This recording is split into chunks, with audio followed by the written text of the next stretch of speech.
story, I just want to, for those who are not Filipino American in the house, Tito and Tita means aunt and uncle, and Lolo and Lola means grandfather, grandmother.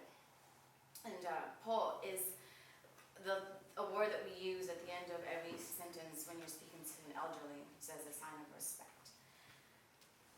About a month and a half ago, my mother called me and said, she lives in Las Vegas, and she said, can you go visit your grandfather because he's been bleeding a lot and he's in the hospital. And he, his colon had been damaged from the radiation he had from prostate cancer. So I said, okay, I'll go visit him for you, Mom. And I went there, and when I got there, he was already asleep, and it was only my grandmother who was there, so I gave her a kiss, and I asked how he was doing. I talked to him while he was sleeping, and I sat there and I waited. And 15 minutes had gone by, and I found myself so antsy and just feeling like, oh my gosh, thinking about everything else that I could be doing and needed to do, because I'm in Torrance. It's an hour away from my house, and then I had to check myself, and I really had to check in and say, what could you possibly do or need to do right now that's much more important than being here, with your grandfather, with your Lolo and your Lola, who you haven't seen in the last 2 months. Because the last time you saw him, you were with your brother and his wife, your sister-in-law, and you were dancing, with him. My sister-in-law danced with him and helped him exercise at his house, and he cried at, the surprise visit that we decided to give him at his home that day. So I stayed. I stayed to watch him wake up. I stayed to hear his voice. I stayed to lay in bed with him and hold him and let him know that everything's going to be fine. And we took some ussies, tube and all. I was like, well, can't do anything about that, so you have to work with me. And we did that. And then my uncle came, and then he asked, well, can we go to the buffet now? I was like, no, Lolo, hindi po pwede kayong pumunta sa buffet. There's food here. You can't go to the buffet. So we stayed, and my mother came in from Las Vegas a couple days later, and the rest of the relatives came to visit him at the hospital.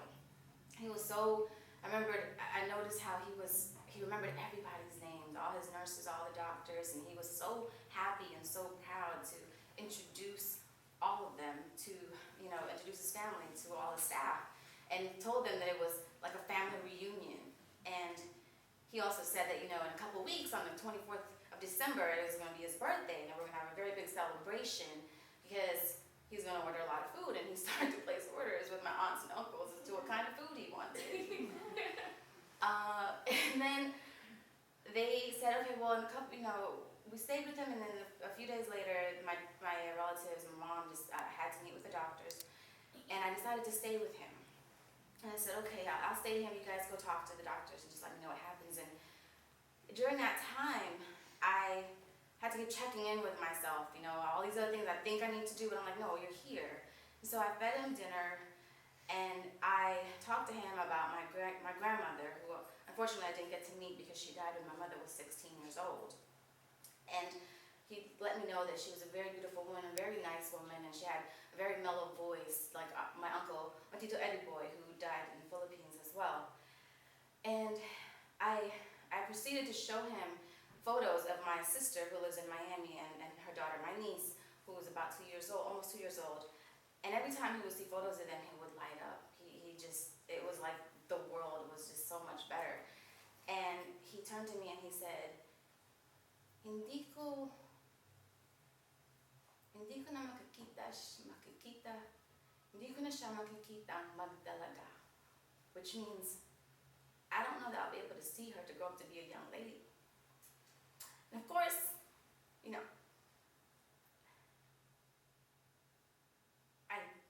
I was choked up, like I am right now. And of course I held back tears. And I just told him, don't worry about it. Don't think like that. And then the verdict that day was that we would need to take him to the hospital because there wasn't much they could do. So my sister-in-law came in. She just got him off of work, and she, managed to get my brother on Hangout to talk to him and let him know that everything was going to be fine. And so that we didn't alarm him, we told him that this place that we're going to is this new condo, and that he would get there. We made sure he would get there via Uber. And he told my brother, this new place, my condo, it's going to have a Frigidaire. It already has a microwave and a TV. And I'm like, he is just really, really amazing. He was so strong, and he was able to make light of everything. And he turned to us and he said, when I go there, I'm going to get better. And he did. And so after a few days at the hospice, my family, after signing a few papers, decided to just bring him back home. He came home, and we were able to celebrate. My sister was able to come in to see him before his birthday, a weekend before his birthday. And on his birthday, my brother came down from the Bay, and he and my other cousin and my uncle were able to get him out of his house and on a wheelchair and onto my other uncle's house.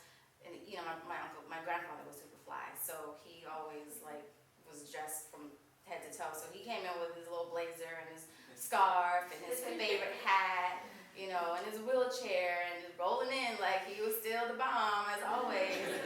And I was just really glad to be able to be there. And he then, managed to still somehow get 2 glasses of Stella Rosa to turn up that night. And my sister thankfully got video footage of my niece, saying, "Happy birthday, Lolo. Happy birthday, Lolo. Happy birthday, Lolo." In all of her almost 2-year-old voice, all her might. And of course, that made him extremely happy. And then New Year's Day came. I came by there. I managed to get them on Google Hangout again, and I saw the concern on my niece's face as she said, "Hi, Lolo." And, I didn't think anything of it. January 3rd, my mother came down to see him. January 5th, she called me and she said, "I need you to just come down here because we think this is going to be the night." So I drove down. It was raining, and I said, I walked in and it was silent. It was really silent, and I was able to talk to him a little bit. His eyes were closed, and according to my brother and my sister's request, they asked me to put my hand on his heart and let him know that we love him, which is what I did. And we stayed the night there. We prayed for him, and by morning, by the grace of God, he had his eyes open and was breathing fine and was able to really respond, though he wasn't speaking as yet. He, still able to respond, and let him know that we were, let us know that he was aware that we were there. So I told him, I would be back. I'm just going to go run some errands, and I'll come right back. I get to the mechanic, and everything is great. I'm talking to my sister. I let them know, about the progress of my grandfather. So I said, Lolo's fine. And then my sister calls me back to then tell me that our friend in Miami had passed away that morning from cardiac arrest at the age of 41.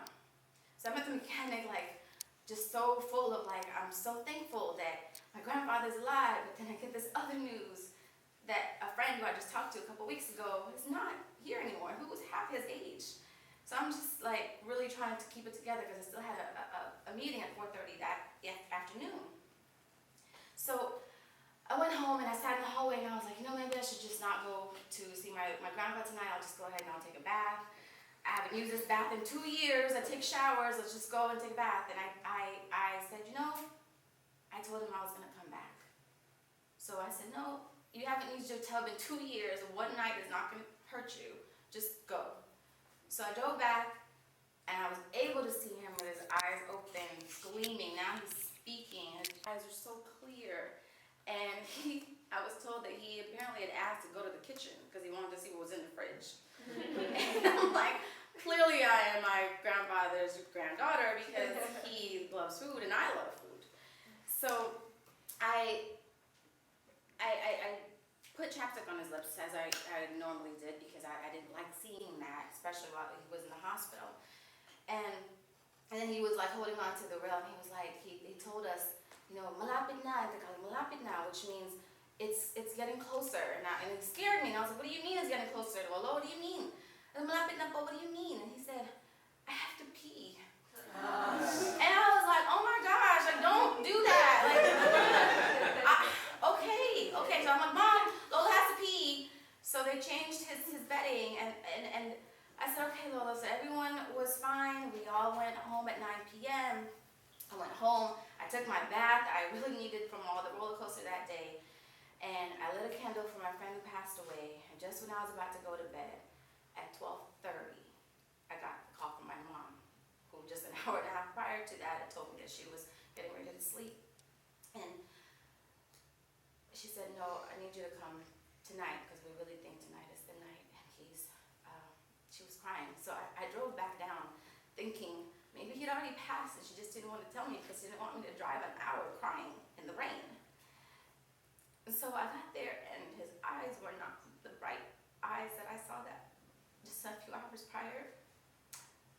They were shut and his eyes were, around his eyes it was red.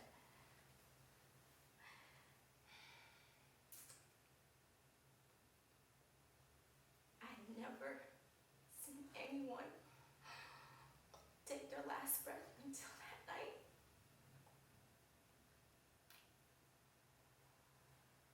I watched my family stand by him as strong as they could. At 2:16 a.m. is when he took his last breath, last Thursday, January 7th. And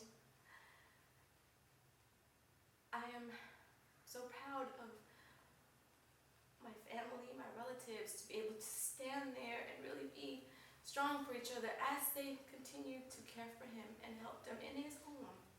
It was a beautiful sight to me. I was glad that we all had the time with him. They gave us an hour and a half to say our goodbyes. I gave everybody as many hugs as I could.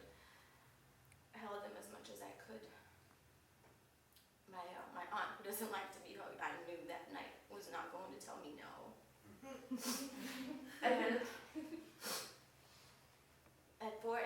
around 4 a.m. they said, they were going to take him, so my family asked me to say the prayer, and I did. And just as we got into a circle and was about to say the prayer, the sweet scent of the Philippine national flower called sampaguita was surrounding me.